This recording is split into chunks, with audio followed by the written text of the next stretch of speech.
Lawyers for Minnesota and Washington state issuing a court order temporarily halting President Trump's ban on refugees from 7, yes, predominantly Muslim countries. The president responding on Twitter, quote, "Just cannot believe a judge would put our country in such peril. If something happens, blame him and court system. People pouring in bad." Well, guess who's joining us? Daily Mail columnist Katie Hopkins. Katie, great to see you with Parliament behind you. What do you think about Donald Trump's reaction? Pretty much what I would imagine you would say, right? Absolutely. I should just point out first that I'm not the Queen. I do have a similar hair colour now. All right, I just want to make that really clear for anyone that didn't know me.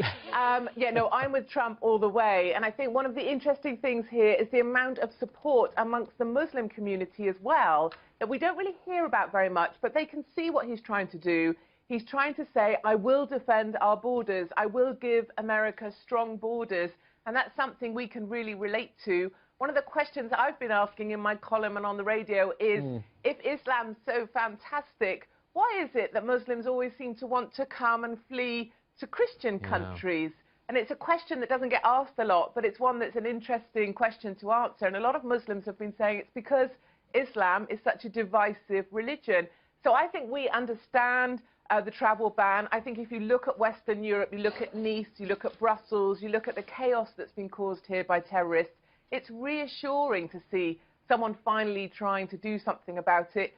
And I think he's been frustrated in the courts in the same way that we had Brexit. It was tried to be frustrated in the courts when they tried to tell us we couldn't have what we voted for. So there's some really interesting parallels there. I think one of the things that doesn't get talked about very much is that Israelis have been banned from traveling to 16 countries for a long period of time, and it seems to me that the lefties and the liberals don't wave their placards about for that ban very much at all. You are right, Katie. You are right, and Nigel Farage pointed that out too. Listen, you also have a new article out under the title, "Why Are So Many Liberal Teachers Bullying and Brainwashing Children with Their Own Intolerant Views?" You think that's what's going on, Katie?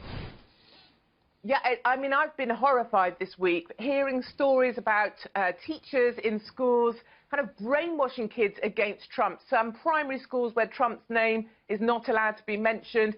5-, 6-, 7-year-olds coming home to their parents saying Trump's a bad man, Trump's a racist. They've been taught these views. It seems that teachers here are teaching children what to think, not how to think. And one particular example where a teacher made placards, protest banners with her 12-year-olds and then took them out, took the banners with her out protesting Trump outside Westminster. I just wonder if that's the sort of ethos we want in our schools, that children 7, 8, 9 years old are being taught Trump's a racist, Trump's a bad man, Trump didn't really win the election, it's not fair.